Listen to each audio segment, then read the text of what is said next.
السلام علیکم ویورز، آج کا ہمارا اسپیشل ویلاگ۔ اب تک ہم نے قرآن کریم کی ٹرانسلیشن سے متعلق اس سے جتنا بھی کام کیا ہے یہ اس سے متعلق ہے۔ قرآن کریم کے تراجم تو آپ دیکھ رہے ہیں کہ مارکیٹ میں بہت سارے مل جاتے ہیں، لیکن ایک ایسے ٹرانسلیشن کی ضرورت ہے جو بالکل کتاب کے جو الفاظ ہیں عربی کے بالکل ان کے مطابق ہو، اور اس میں کسی بھی فرقہ، کسی بھی مسلک، کسی بھی نظریہ کی ملاوٹ نہ ہو۔ یہ چیز آپ کلیئر کر لیں کہ جتنے بھی ٹرانسلیشن ہیں وہ کسی نہ کسی فرقہ کی تقلید میں ہیں۔ جتنے بھی مفسرین ہیں، آپ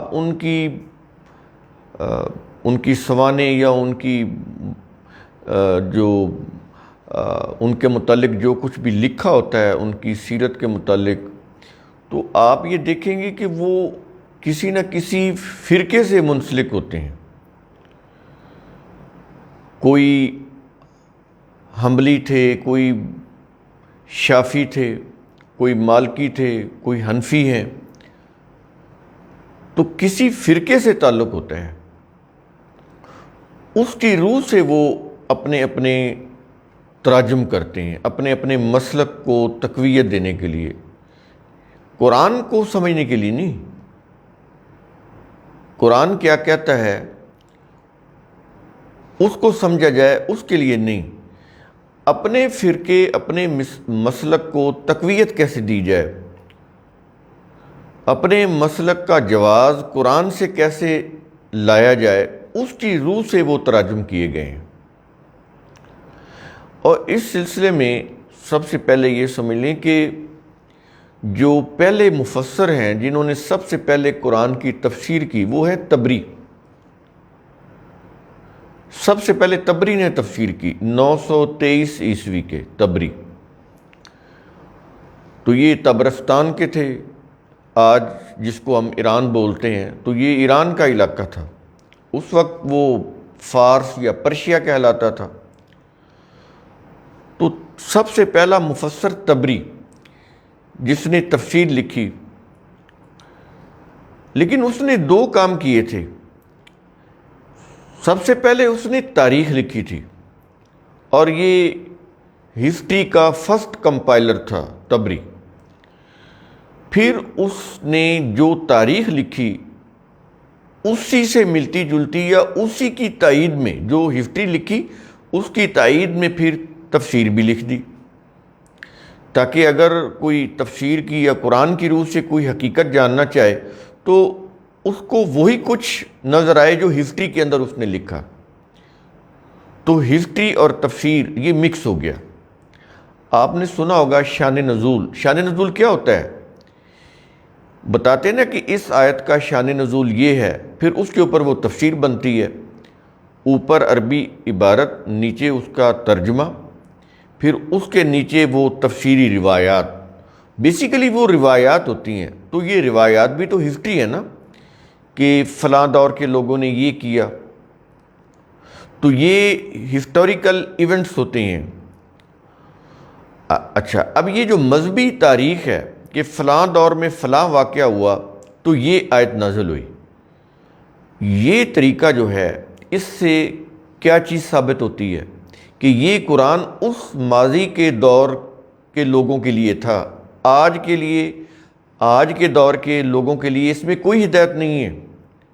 ظاہر ہے تفسیر کا یا تفسیر کی بنیادی چیز کیا ہے؟ شان نزول۔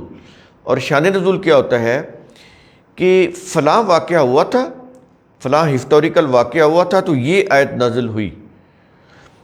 اگر اس چیز کو مان لیں تو پھر یہ تو اس دور کے لوگوں کے لیے کوئی آیت نازل ہوئی نا۔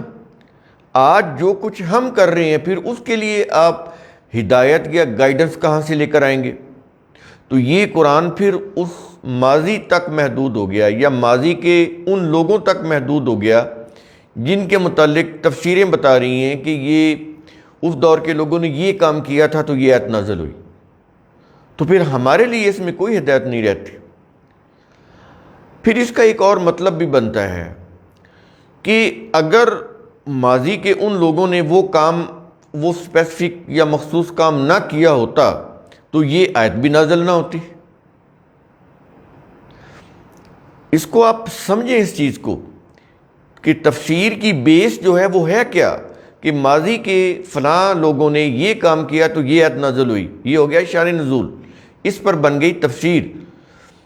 تو آج جو کچھ ہم کر رہے ہیں اس کی پھر گائیڈنس یا اس کے احکام کہاں سے لیں گے؟ اس کا مطلب پھر یہ ہوا کہ یہ قرآن اللہ کی مشیت اور پروگرام کے مطابق اللہ نے نازل نہیں کیا، یہ تو اس دور کے لوگوں نے کچھ معاملات کیے تو ان کے لیے اللہ تعالیٰ نے قرآن کی آیات نازل کر دیں۔ اب وحی کا سلسلہ بند ہو چکا، نبوت کا سلسلہ بند ہو چکا، تو آج جو ہم کر رہے ہیں اس کی گائیڈنس ہم کہاں سے لیں گے؟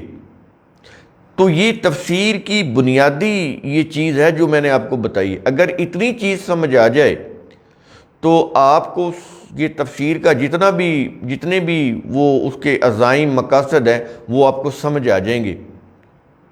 یہ ہے تفسیر جو ماضی میں لے جاتی ہے۔ قرآن جو ہے یہ ماضی میں نہیں لے کر جاتا، یہ آپ کو آگے لے کر جاتا ہے۔ ہسٹری تفسیر آپ کو ماضی کے واقعات میں لے جاتی ہے۔ وہ بڑے ڈرامائی قصے ہوتے ہیں، جھوٹے واقعات ہوتے ہیں، افسانے ہوتے ہیں، اس میں لے جاتی ہے، حقیقت پسندی نہیں ہوتی۔ قرآن جو ہے وہ آپ کو پیچھے نہیں لے کر جاتا، قرآن آپ کو آگے لے کے جاتا ہے، انسانوں کے لیے ترقی کے مواقع پیدا کرتا ہے، ان کے اندر وسعت اور کشادگی پیدا کرتا ہے کہ لوگ آگے بڑھیں۔ مذہب کی جو تفاسیر ہیں وہ آپ کو ماضی میں لے جاتی ہیں کہ فلاں لوگوں نے یہ کام کیا تھا تو قرآن کی یہ آیت نازل ہوئی، تو پھر ہمارے لیے اس میں کوئی گائیڈنس نہیں ہے۔ تو اس لیے یہ چیز، اس پوائنٹ کو کلیئر کرنا اس لیے ضروری ہے کہ مجھے بہت سارے فون آتے ہیں، وہ یہ پوچھتے ہیں کہ جی آپ جو ترجمہ کر رہے ہیں اس میں تفسیر بھی ہے؟ تو آپ کو اس کا جواب مل گیا ہوگا کہ تفسیر کی حقیقت کیا ہے۔ یہاں پر ایک چیز اور سمجھ لیں کہ جو طبری نے جو کچھ لکھا وفات رسول کے تقریباً 250-300 سال کے بعد، نہ وہ رسول کے دور کا رہنے والا تھا، نہ اس نے رسول کا دور دیکھا، نہ رسول کو دیکھا، نہ رسول کے جو صحابہ تھے ان کو دیکھا، نہ ان سے وہ ملا۔ پرشیا میں بیٹھ کے، فارس میں بیٹھ کے جو کچھ اس نے کہا کہ یہ تفسیر ہے اور یہ رسول کی فرمودہ تفسیر ہے، یعنی یہ تفسیر جو میں کر رہا ہوں یہ میں نے نہیں کی، یہ تو رسول نے کی ہے، تو کوئی پوچھنے والا نہیں ہے کہ طبری نے رسول سے وہ تفسیر لی کیسے۔ اس کے اور رسول کے درمیان تو تقریباً 250-300 سال کا فاصلہ ہے، اور پھر یہ پرشیا میں ہے، یہ عرب کا آدمی بھی نہیں تھا، عربی النسل بھی نہیں تھا، یہ تو فارسی النسل تھا، اس کی تو زبان بھی عربی نہیں تھی، گو لکھی اس نے تفسیر عربی کے اندر ہی، لیکن نہ اس کی زبان عربی تھی، نہ وہ خود عرب تھا، نہ عرب کا رہنے والا تھا، نہ رسول کا ہم اثر تھا۔ تو پھر کیسے ثابت ہوگا کہ جو اس نے کہا وہ رسول نے فرمایا تھا؟ تو رسول کا فرمان اس کو کیسے معلوم پڑ گیا؟ یہ بڑی قابل غور چیزیں ہیں۔ تو ایکچولی اس نے یہ چیز اس لیے کی تھی کہ جو کچھ اس نے لکھا تو کہا کہ یہ تو رسول کی تفسیر ہے، تاکہ کوئی اس کا انکار نہ کر سکے۔ یہ ہے اصل چیز، اس کو آپ سمجھیں۔ رسول نے کوئی تفسیر نہیں کی، اس کی وجہ ہے قرآن اپنی تفسیر خود کرتا ہے۔ اللہ تعالیٰ نے اپنا کلام جو ہے وہ کسی انسانی ذہن کے اوپر چھوڑا ہی نہیں کہ وہ جیسے چاہیں اس کا مطلب نکال لیں۔ اس نے صاف بات کی ہے، قرآنً عربیًا لعلکم تعقلون، قرآن جو ہے یہ عربی زبان میں ہے، لعلکم تعقلون، سمجھ آئے گا عقل و فکر سے۔ تعقلون، عقل، وزڈم، انٹلیکٹ، اس سے سمجھ آئے گا۔ بالکل ایسے جیسے ہم کوئی جرمن زبان سیکھنی ہے، ہم نے انگلش زبان سیکھنی ہے، ہم نے فرینچ زبان سیکھنی ہے، بالکل ایک زبان کی طرح ہم قرآن کو سمجھیں گے، اور اس کے لیے کیا ضروری ہے؟ انٹلیکٹ، وزڈم، اس کی روح سے سمجھا جائے گا۔ لیکن جو تفاسیر اور تراجم ہے وہ قرآن کی عربی زبان، اس کی عربی لغت، محاورہ، اس کی روح سے نہیں ہے، وہ روایات کی روح سے ہیں۔ اب یہاں پر ایک اور سوال پیدا ہوتا ہے، وہ کہتے ہیں کہ یہ جو عرب کے لوگ ہیں وہ بھی تو اسی کو ہی مان رہے ہیں جو کچھ ان تفاسیر میں لکھا ہوا ہے، جو کچھ طبری نے لکھا۔ جتنے بھی طبری سے لے کر آج تک، یعنی 10ویں صدی عیسوی کا طبری، اس دور سے لے کر آج تک قرآن کریم کی جتنی بھی تفاسیر لکھی جا رہی ہیں وہ طبری کی کاپی ہیں، تفسیر طبری کی کاپی ہیں۔ اور طبری نے جو تاریخ لکھی، طبری سے لے کر یعنی 10ویں صدی عیسوی سے لے کر آج تک وہی تاریخ لکھی جا رہی ہے۔ تو اس سے آپ خود اندازہ لگائیں کہ جو طبری نے جو کچھ تاریخ اور تفسیر کے نام سے پیش کیا وہ کس حد تک قابل اعتماد ہے۔ اس کے لیے تو ہم نے بہت سے ویڈیو کیے، آپ کو بتایا کہ طبری کا مسلک کیا تھا، وہ کس دور کا رہنے والا تھا، کس حالات میں اس نے یہ تاریخ اور تفسیر کا کام کیا، اور کس طرح اس نے اپنے نظریات کو، تصورات کو، اپنے مسلک کو ان چیزوں کے اندر اس نے سمو کر پیش کیا، اور کہا کہ یہ رسول کی ارشاد کردہ تفسیر ہے۔ تو بالکل بھی ایسا نہیں ہے۔ یہ چیز آپ ذہن میں بٹھا لیں کہ جتنی بھی تفاسیر ہے وہ طبری کی کاپی ہیں۔ تو قرآن کریم کو سمجھنا ہو، اس میں یہ نہیں دیکھا جائے گا کہ طبری نے کیا لکھا، اس میں یہ دیکھا جائے گا کہ قرآن کی عربی کیا کہتی ہے۔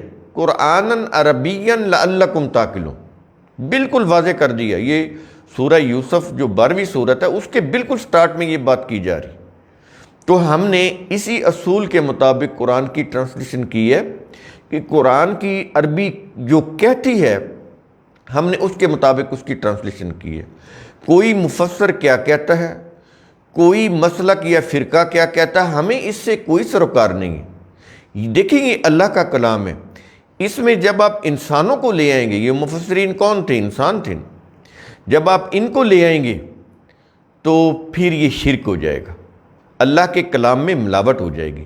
یہی چیز جیوز کے احبار اور رہبان، یعنی ان کے جو علماء اور مشائخ تھے، یہی چیز وہ کرتے تھے۔ اسی چیز سے ان کو منع کیا گیا تھا کہ وہ اپنے ہاتھوں سے لکھتے ہیں اور کہتے ہیں یہ اللہ کی طرف سے۔ اسی کو کاپی کیا کرسچینٹی کے جو علماء اور مشائخ تھے، احبار اور رہبان، اور اسی کو کاپی آج مسلم کے جو علماء اور مشائخ ہیں وہ اسی کو کاپی کر رہے ہیں۔ جتنی بھی تفاسیر ہیں، جتنی بھی تاریخ ہے، ساری نقل ہوتی چلی آ رہی۔ کوئی شخص اپنی عقل و فکر کی روح سے سمجھنے کے لیے تیار نہیں ہے، جبکہ قرآن کریم بار بار یہ کہہ رہا ہے افلا یتدبرون افلا تعقلون، بار بار کہہ رہا ہے لعلکم تعقلون۔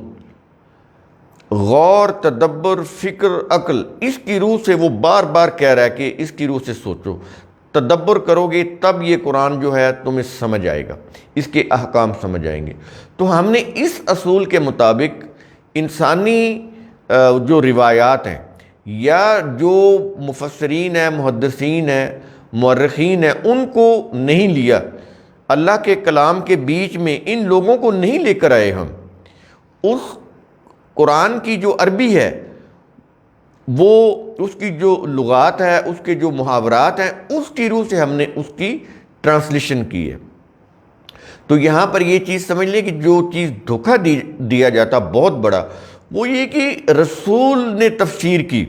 رسول نے کوئی تفسیر نہیں کی، ضرورت نہیں تھی۔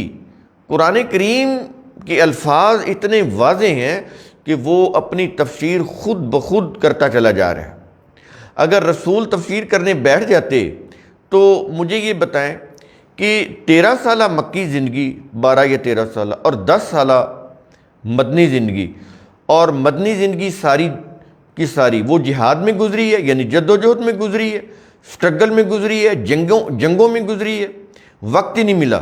اور جو 13 سالہ مکی زندگی ہے اس کے اندر بھی مخالفت اتنی زیادہ تھی کہ اس کے اندر سوائے جماعت کی تشکیل کے، یعنی سب سے بڑا جو کام ہوا وہ یہ تھا کہ لوگوں کی ذہن سازی، لوگوں کو آمادہ کرنا اللہ کے کلام کی طرف، اس کی قرآن کی تعلیم کی طرف، ایک جماعت کی تشکیل کرنا، ان کی تنظیمیں نو کرنا، یہ کام ہوا 13 سال میں، اور کوئی کام نہیں ہوا۔ اس لیے رسول صلی اللہ علیہ وسلم کو یا ایھا المزمل کہا گیا، اے جماعت مسلمین کی تنظیمیں نو کرنے والے، اور یا ایھا المدثر کہا گیا کہ یہ جو کائنات ہے اس کے اندر جو لوگوں کی حالت ہو چکی ہے، اس قرآن کی روشنی سے ان لوگوں کی حالت کو درست کرنے والا ہے، ایک بہار لانے والا کائنات میں اللہ کے احکام کی روح سے، اس کے قوانین کی روح سے، اس کے ضابطۂ قانون کی روح سے۔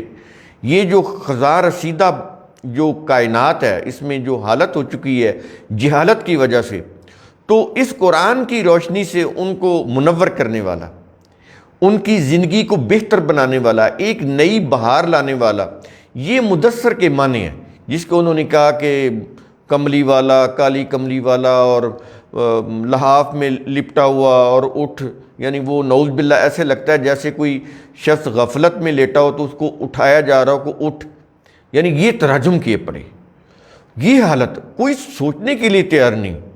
تو مکی زندگی تو مخالفت میں جو مخالفین تھے وہ آخری درجہ پر پہنچے ہوئے تھے، تو اس میں جماعت مسلمین کی تنظیمیں نو، ان کی تشکیل، ان کی تنظیم سازی، یہ ہوا۔ اور جب وہ جماعت تیار ہو گئی تو مدنی زندگی جو ہے یہ ساری کی ساری سٹرگل میں گزری ہے، ساری کی ساری۔ اس میں تو ٹائم ہی نہیں تھا کہ رسول بیٹھ کر قرآن کی کوئی تفسیر کرتے۔ وہ جب قرآن کوئی بات کہتا تھا تو ابو جہل کو بھی پتہ ہوتا تھا کہ قرآن کیا کہہ رہا ہے، قریش مکہ کو پتہ تھا کہ قرآن کیا کہہ رہا ہے، ورنہ وہ پہلے رسول سے اس کی تفسیر پوچھتے پھر قرآن کی مخالفت کرتے۔ وہ تو سنتے ہی مخالفت کرتے تھے، کیوں؟ کہ ان کو پتہ تھا کہ قرآن کیا کہہ رہا ہے، تو رسول کو تفسیر نہیں کرنی پڑی۔ تو یہ چیز آپ سمجھیں کہ تفسیر جو ہے، اس لیے ہم نے تفسیر کا لفظ بھی استعمال نہیں کیا۔ ہاں اتنی ضرور بات ہے کہ ہم نے نوٹ دیے جہاں پر بھی کوئی ضروری وضاحت اس کی لازمی سمجھی ہے تو آیت کے آخر میں اس کا نوٹ دیا ہوا ہے، اور وہ بھی بڑا مختصر، تاکہ فوراً بات سمجھ آ جائے۔ تو اس میں ایک تو روایات نہیں ہے، اور اس میں انسانی وہ جو مفسرین، محدثین، مورخین، ان کے ریفرنسز نہیں ہیں۔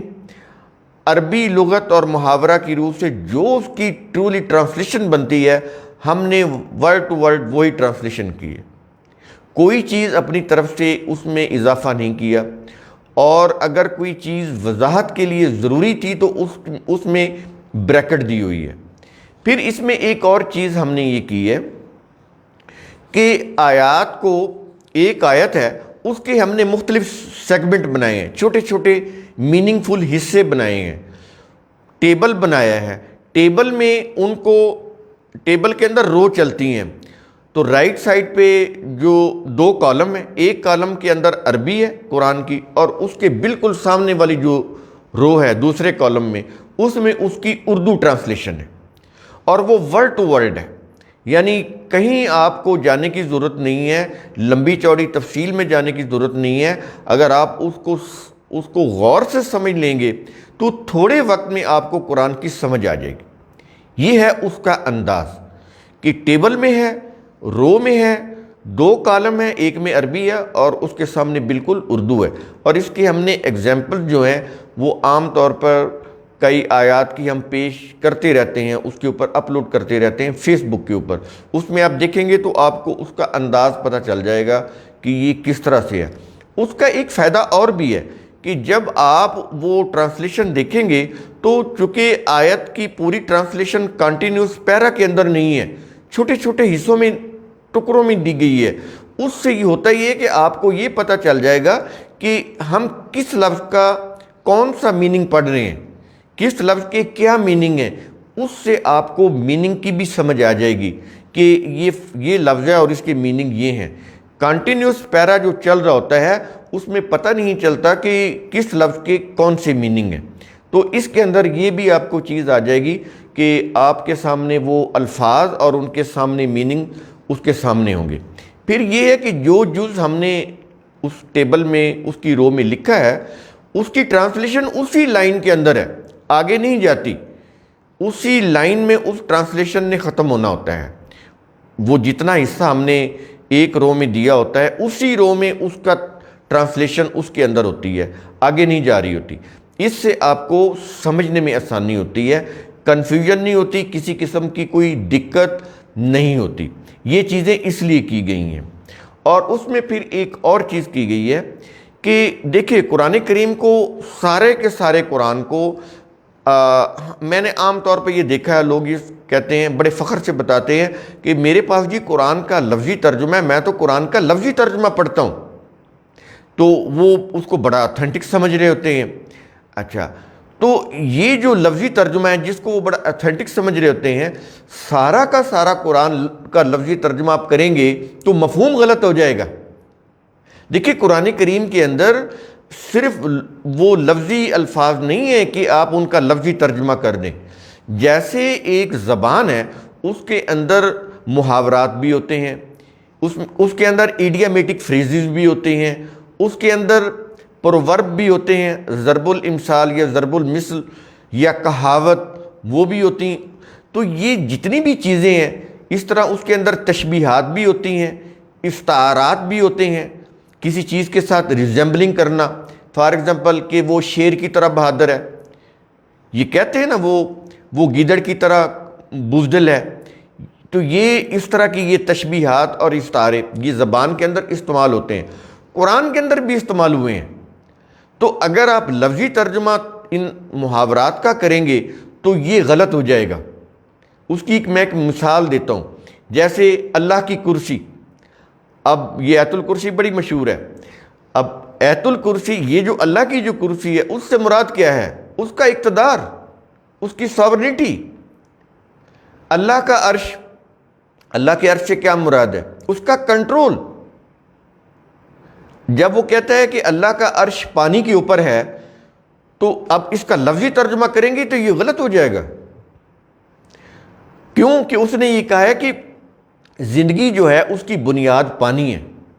اس نے خود کہا ہے کہ ہم نے ہر چیز کو پانی سے بنایا.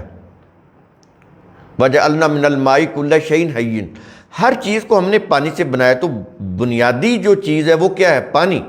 تو وہ یہ کہتا ہے کہ جو بنیادی چیز ہے کائنات کی، زندگی کی، وہ ہے پانی. کہتا ہے کہ میرا عرش اس کے اوپر ہے، یعنی میرا اس کے اوپر کنٹرول ہے.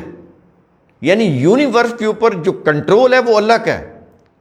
اس کی مثال سورج کا وقت پر طلوع ہونا، وقت پر غروب ہونا، زمین کا ایک مقررہ رفتار سے سفر کرنا، گھومنا. یہ قرآن کریم کے یہ جو الفاظ ہیں جو جہاں پر محاورہ استعمال ہوتا ہے، اگر آپ اس کا لفظی ترجمہ کریں گے تو یہ غلط ہو جائے گا.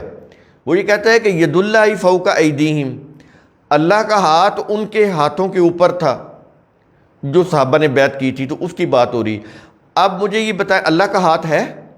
وہ تو یہ کہہ رہا ہے کہ لیس کمثلہ شیء، اللہ کی مثل کوئی چیز نہیں ہے. تو جب اس کی مثل کوئی چیز نہیں ہے تو پھر اللہ کا ہاتھ کے کیا معنی ہے؟ تو عربی میں یہ جو ید ہوتا ہے یہ قوت کی علامت ہوتا ہے. تو اللہ کا ہاتھ ان کے اوپر ہے، اس سے کیا مراد ہے؟ کہ اللہ کی تائید ان کو حاصل ہے. اللہ کی تائید سے کیا مراد ہے؟ اللہ کے قانون کی تائید ان کے ساتھ ہے. یہ ہے اس کے معنی. لفظی ترجمہ غلط ہو جائے گا. تو یہ اس طرح سے چیزیں سمجھنی پڑیں گی.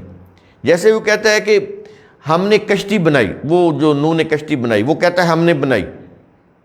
تو یہ اللہ نے نہیں بنائی. اللہ کوئی میخیں یا ہتھوڑی یا وہ لکڑی لے کر نہیں بیٹھ گیا کہ اس نے وہ کشتی بنائی ہو. اس کے کہنے کا مقصد یہ ہے کہ جو کشتی نوح نے بنائی وہ ہمارے قانون کی روح سے بنائی. لکڑی بھی ہم بنانے والے ہیں، لوہا جس سے وہ کیل بنتے ہیں، میخیں بنتی، وہ بھی ہم پیدا کرنے والے ہیں. پانی کو بھی ہم بنانے والے ہیں، پانی کے اوپر جو کشتی ایک مقررہ قانون کی روح سے تیرتی ہے وہ قانون بھی ہم بنانے والے ہیں، اس لیے وہ کہتا ہے کہ ہم نے بنائی، حالانکہ اللہ نے نہیں بنائی۔ یہ چیزیں سمجھ رہے ہیں؟ قرآن کریم کے یہ جو انداز اسلوب ہے یہ سمجھنا بہت ضروری ہے، اس کے اوپر تو ہم بہت سارے ویڈیو کر چکے ہیں، تو یہ ساری چیزیں ذہن میں رکھنی ہوتی ہیں۔ پھر ایک اور مسئلہ ہے، وہ یہ ہے کہ عربی زبان آپ نے سنا ہے کہ بڑی فصیح و بلیغ زبان ہے، تو عربی کے اندر فصیح و بلیغ جو ہے اس کے معنی کیا ہیں کہ ایک لفظ، فار ایگزامپل ایک لفظ ہے وہ کئی میننگ دیتا ہے۔ آپ عربی کی کوئی لغت اٹھائیں، قرآن کا کوئی لفظ لیں، اس کی میننگ دیکھیں، 8 10 میننگ ہوں گے۔ اب اگر آپ ان کے میننگ یاد بھی کر لیں تو اب مسئلہ یہ ہے کہ جو قرآن بیان کر رہا ہے اس کے اندر جو سیاق و سباق ہے اس کی روح سے فار ایگزامپل ایک لفظ کے 8 میننگ بنتے ہیں یا 4 میننگ بنتے ہیں یا 3 میننگ بنتے ہیں، تو اس میں سے کون سا میننگ فٹ ان ہوگا وہ تو قرآن کا سیاق و سباق بتائے گا نا۔ یہ ہے اصل انسائٹ، بصیرت، کہ یہ طے کرنا کہ کون سا میننگ فٹ ان ہوتا ہے تو اس کو پھر اس کی روح سے ٹرانسلیشن کرنا، یہ سب سے مشکل کام ہے۔ میننگ کو رٹ لینا یہ کوئی کمال نہیں ہے، یہ تو کسی کا بھی حافظہ اچھا ہو وہ اس کی میننگ کو رٹ لے گا، نہ بھی رٹے تو ڈکشنری سے دیکھ لے گا۔ تو دیکھنے سے یا رٹنے سے کوئی فائدہ نہیں ہے، اصل میں بصیرت ہونی چاہیے۔ قرآن کے جتنے بھی وہ شروع سے آخر تک جو بھی اس کے اندر کہا گیا ہے اس کے اوپر پوری نظر ہونی چاہیے، پھر سیاق و سباق کی روح سے آپ میننگ کے متعلق ڈیسائیڈ کر سکتے ہیں کہ سیاق و سباق کے متعلق کی روح سے فلاں میننگ اس کے اندر فٹ ان ہوتا ہے اور فلاں میننگ جو ہے وہ فٹ ان نہیں ہوتا۔ اس کے لیے بڑی گہری نظر چاہیے قرآن کے اوپر، تو یہ چیز ہے۔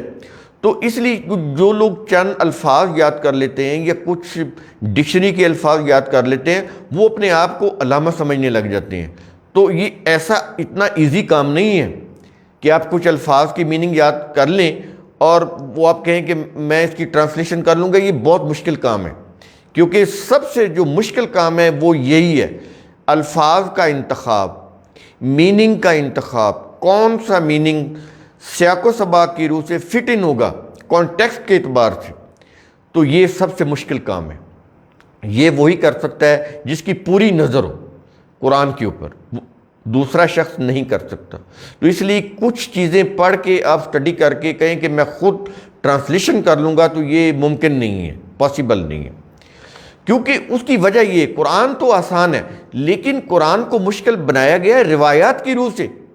اب ہم نے روایات کو انڈو کر کے قرآن کو سمجھنا ہے تو پھر آپ کو اپنا جو مینٹل پیوریفیکیشن کا عمل کرنا پڑے گا، یعنی اپنے ذہن سے وہ تمام مذہب کی روایات، عقائد، مسالک، نظریات وہ نکالنے پڑیں گے۔ اس سے جب آپ کا برین نیوٹرل ہوگا، آپ کا ذہن نیوٹرل ہوگا، پھر آپ اس قابل ہو سکیں گے کہ قرآن کو سمجھ سکیں۔ قرآن کریم اس کو تطہیر کا امر بولتا ہے، مطہرون کا لفظ بولتا ہے۔ وہ لوگ جو اپنے ذہن سے تمام عقائد، مسالک نکال دیتے ہیں، نیوٹرل کر لیتے ہیں اپنے ذہن کو، ان کو یہ قرآن سمجھ آتا ہے۔ یہ کہتے ہیں کہ وضو کرنے سے وضو کریں پھر قرآن کو پڑھیں، تو وضو کر لیں، قرآن سمجھ نہیں آئے گا۔ تطہیر کا عمل کرنا ہے، وہ منہ ہاتھ دھونا نہیں ہے۔ تطہیر کا عمل جو باطل عقائد، نظریات مذہب کی روح سے ذہنوں میں جمے ہوئے ہیں پہلے تو ان کو نکالیں۔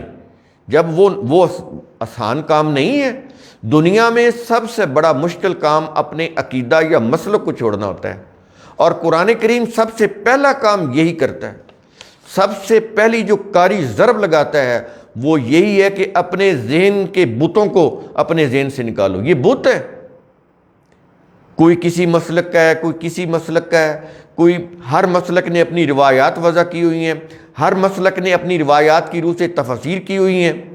ایک مسلک کہتا ہے کہ ہماری تفسیر صحیح ہے، دوسرے تمام مسالک کی تفسیر غلط ہے، تو یہ تو خود متفق نہیں ہے، اور آپ کہہ رہے ہیں کہ یہ رسول کی فرمودہ تفسیر ہے۔ تو کیسے کہہ رہے ہیں؟ دوسرا مسلک تو اس کو مانتا ہی نہیں، وہ تو اس کے اوپر اسی اختلاف کی روح سے کفر کے فتوے لگاتا ہے۔ تو ان سے آپ کو علیحدہ ہونا پڑے گا، جب آپ ان سے علیحدہ ہوں گے پھر قرآن کی تفہیم، اس کی سمجھ آپ کے ذہن میں آئے گی۔ اگر آپ اپنے مذہب پر، عقیدے پر، مسلک پر قائم ہیں، آپ کو قرآن کی سمجھ نہیں آ سکتی۔ یہ چیز ذہن میں رکھ لیں آپ، یہ بڑی بنیادی چیز ہے جو میں آپ کو سمجھا رہا ہوں۔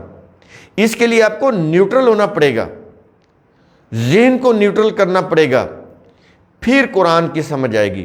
آپ کہیں کہ ہمارے عقائد، مسالک، نظریات بھی ہمارے اندر رہیں، ہم اپنے مسلک کے اوپر بھی پورے ڈٹے رہیں اور ہمیں قرآن بھی سمجھ آ جائے، یہ دو متضاد چیزیں ایک ساتھ نہیں چل سکتی۔ ایک چیز ہوگی، یا آپ مذہب پر ہوں گے یا دین پر ہوں گے، یا آپ قرآن پر ہوں گے یا آپ روایات پر ہوں گے، یا آپ قرآن پر ہوں گے یا آپ فقہ کے اوپر ہوں گے۔ یہ ایک چیز کے اوپر آپ ہوں گے، دو چیزیں اکٹھی نہیں چل سکتی۔ یہ فارمیٹ ہی علیحدہ ہے، قرآن کا فارمیٹ ہی اور ہے، روایات کا فارمیٹ ہی اور ہے، مائنڈ سیٹ ہی اور ہے، زمین و آسمان کا فرق ہے۔ تو یہ چیزیں آپ نے سمجھنی ہیں۔ تو اس طرح سے ہم نے یہ جو قرآن کی تفسیر ہے اس کے اندر یہ انداز ہے۔ اب ہم آ جاتے ہیں کہ ایک تو ہم نے یہ کیا ہے کہ اردو کے اندر اس کی جو ترجمہ ہے وہ اردو میں علیحدہ کیا ہے، اور دوسرا جو انگلش ہے اس کا ہم نے علیحدہ کیا ہے، اس کو مکس نہیں کیا۔ تو انگلش ورژن یہ علیحدہ ہوگا، اردو ورژن علیحدہ ہوگا۔ اور اس میں ہوا یہ ہے کہ سورہ الفاتحہ سے لے کر سورہ النساء تک یہ 4 صورتیں ہیں، تقریباً یہ 6.25 پارے بنتے ہیں، 6.25 پارے بنتے ہیں تقریباً۔ تو یہ جو پہلا والیوم ہوگا، پہلی جلد ہوگی، یہ اس پر مشتمل ہوگی، تقریباً 6.25 پارے اس کے اندر آ جائیں گے۔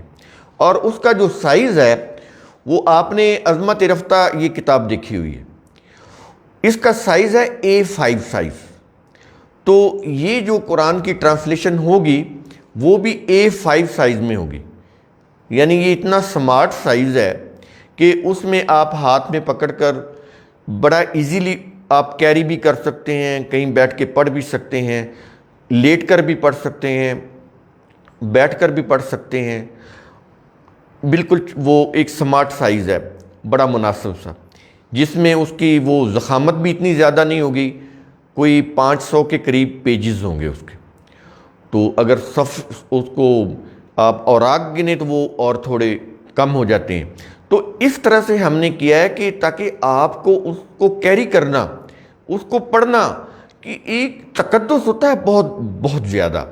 ہم نے کوشش کی ہے کہ یہ جو تقدس ہوتا ہے یہ سمجھنے میں رکاوٹ پیدا کرتا ہے، یعنی قرآن کے ساتھ اتنی عقیدت، اتنا تقدس کہ وہ تقدس آپ کو سمجھنے ہی نہ دے کہ قرآن کے اندر لکھا ہوا کیا ہے، قرآن کے اندر اللہ انسانوں سے مخاطب ہو کر کیا کہتا ہے، وہ تقدس، وہ عقیدت رکاوٹ بن جائے۔ اس کے اندر یہ کتابوں کے سائز، ان کی شکلیں، ان کا انداز، تحریر کا انداز، وہ ایسا ایک مذہبی اور ایسا ایک کمپلیکیٹڈ ہوتا ہے کہ انسان سوچنے سمجھنے سے قاصر ہو جاتا ہے۔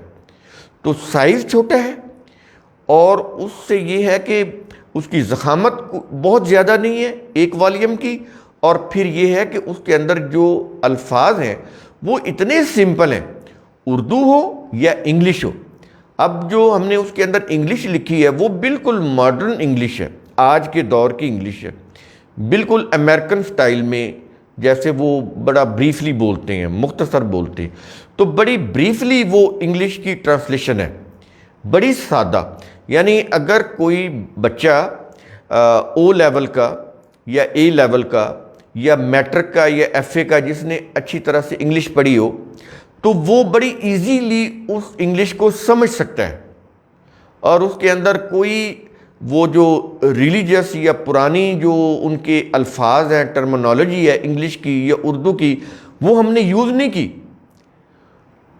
بالکل اس کے اندر اس کا استعمال نہیں ہے۔ جیسے آپ نے عظمت رفتہ میں دیکھا ہے، اس کا انداز بالکل بھی ریلیجیس نہیں ہے، آپ کو پڑھتے ہوئے کوئی بوجھل پن، بھاری پن محسوس نہیں ہوتا، تو بالکل ہلکے پھلکے ہو کے آپ اس کو پڑھتے ہیں لائٹ موڈ میں۔ تو بالکل یہ جو قرآن کی ٹرانسلیشن ہے بالکل لائٹ موڈ میں ہے، اس کی لینگویج بڑی آسان ہے، الفاظ سمپل ترین الفاظ اس کے اندر ہم نے استعمال کیے ہیں، اور چھوٹے چھوٹے اس کے سیگمنٹ کر کے میننگ فل حصے بنا کے تاکہ آپ کو بات سمجھنے میں آسانی رہے۔ تو یہ 2 ایڈیشن ہوں گے، ایک ہوگا اردو میں اور دوسرا ہوگا انگلش میں علیحدہ علیحدہ۔ اردو کے اندر جو ایڈیشن ہے وہ پاکستان سے بھی پبلش ہوگا اور وہ انڈیا سے بھی پبلش ہوگا، تاکہ چونکہ انڈیا سے یا پاکستان سے کوئی چیز نہیں بھیجی جا سکتی اور انڈیا سے پاکستان میں نہیں آ سکتی، تو وہاں پر دہلی میں سلطان صاحب ہیں، میرے بہت اچھے دوست ہیں، تو یہ جو عظمت رفتہ ہے یہ دہلی سے، یہ انڈیا سے انہوں نے پبلش کی ہے، تو ان کا بہت بڑا ادارہ ہے۔ تو اس کا ہم نمبر بھی دے دیتے ہیں عام طور پر، جو پوچھتا ہے تو وہ پھر انڈیا والے جو لوگ ہیں، کیونکہ انڈیا میں ہمارے سننے والے بہت زیادہ ہیں، اور چونکہ انڈیا کے اندر بک ریڈنگ بہت زیادہ ہوتی ہے، پاکستان میں نہیں اتنی زیادہ، تو اس لیے انڈیا کے جو ریڈرز ہیں ان کے لیے پھر یہ آسانی ہے کہ وہ انڈیا سے وہاں سے پرچیز کر سکتے ہیں، تو دہلی کے اندر، تو وہاں پر یہ ادارہ ہے، تو وہاں پر بھی یہ پرنٹ پبلش ہوگی۔ تو یہ تو ہے اردو کا۔ جو انگلش ہے وہ پاکستان سے بھی پرنٹنگ اس کی ہوگی، انڈیا سے بھی پبلش ہوگی، اور یو ایس سے، امریکہ سے بھی اس کی ہم پبلشنگ کروائیں گے، اور ہم یہ بھی کوشش کریں گے کہ amazon.com کے تھرو ہم اس کو بھیج بھی سکیں، کیونکہ یہاں پر جو عظمت رفتہ باہر کے ملکوں میں گئی ہے تو اس کے اوپر جو کوریئر کے چارجز ہیں وہ بہت زیادہ ہیں، تقریباً 4000 کے قریب کوریئر کے چارجز ہیں، تو اتنی تو کتاب کی قیمت بھی نہیں ہوتی، تو amazon.com سے ہم کوئی ایگریمنٹ کریں گے، اور مے بی اس وقت تک کوئی کل کو یہاں پاکستان میں بھی وہ آپریشنل ہو جائے گا، تو اس کے ذریعے سے پھر ہم اس کی جو ترسیل ہو جائے گی۔ تو یہ اس طرح سے یہ چیزیں، ساری کی ساری ٹرانسلیشن ہم نہیں کر رہے، والیوم وائز یا جلد وائز کریں گے، اس لیے کہ پورے قرآن کی ٹرانسلیشن پتہ نہیں کتنا عرصہ لگتا ہے، کب مکمل ہوتی ہے، تو اس لیے جیسے جیسے یہ کمپلیٹ ہوتی جائے گی ویسے ویسے ہم اس کو پبلش کرتے چلے جائیں گے۔ تو پہلا حصہ اس کا سورہ الفاتحہ سے لے کے سورہ النساء، یہ 4 سورتیں تقریباً 6.25 پارے بنتے ہیں، تو یہ اچھا خاصا حصہ ہے۔ اگر آپ اس کو غور سے پڑھ لیں گے تو آپ کو قرآن کی بنیادی چیزوں کی سمجھ آ جائے گی، دین کی بنیادی چیزیں آپ سمجھ جائیں گے۔ دین مشکل نہیں ہے، ایک چیز ذہن میں رکھیں، قرآن کے اندر جو احکام ہیں وہ برائے نام ہے، چند ایک ہیں، انگلیوں پر گنے جا سکتے ہیں، باقی اس کے اندر جتنی بھی چیزیں ہیں وہ اخلاقیات سے ریلیٹڈ ہیں، انسانوں کی جو ایتھکس ہیں، اخلاقیات، ان کو بہتر بنانے کے لیے ہیں۔ تو آج کا ہمارا یہ جو وی لاگ ہے وہ اسپیشل اس کے اوپر تھا، اور ہے کہ اب تک ہم نے جو کیا ہے وہ کارکردگی آپ کے سامنے آ جائے۔ تو یہ اس کی فائنل ایڈیٹنگ ہو رہی ہے، جب یہ کمپلیٹ ہو جائے گی تو پھر اس کی پبلشنگ پہ اتنا ٹائم نہیں لگے گا، تو فائنل ایڈیٹنگ کے مراحل میں ہے یہ ٹرانسلیشن۔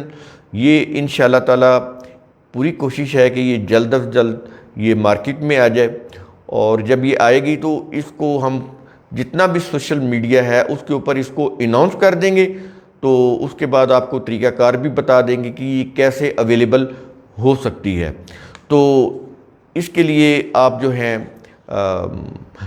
امید رکھیں کہ یہ جلد ہی انشاءاللہ پایہ تکمیل تک یہ ہمارا یہ جو ٹرانسلیشن کا کام ہے پہلی جلد کا یہ مکمل ہو جائے گا اور آپ تک پہنچ جائے گا، اور اس کو جب بھی پہنچے آپ اس کو ضرور اس کو سمجھیں، تاکہ ہمیں پتہ چلے کہ ہمارا جو کریٹر ہے وہ اس نے ہم سے مخاطب ہو کر کیا کہا ہے، وہ کیسے انسان دیکھنا چاہتا ہے، انسان کیسے ہوں۔ اگر وہ انسان اس طرح ہو جائے تو یہ دنیا یہ جو لوگ ہیں اسی دنیا میں جنتی معاشرہ ڈیولپ کر سکتے ہیں۔ تو آج کا وی لاگ ہم اسی کے اوپر ختم کرتے ہیں۔ تو امید ہے کہ آپ اس کو سمجھیں گے، اس کو آگے بھی شیئر کریں گے تاکہ میکسیمم لوگوں تک یہ پیغام پہنچے، ان تک اللہ کے جو کلام ہے اس کی جو ٹرانسلیشن ہے وہ میکسیمم لوگوں تک وہ پہنچے۔ شکریہ۔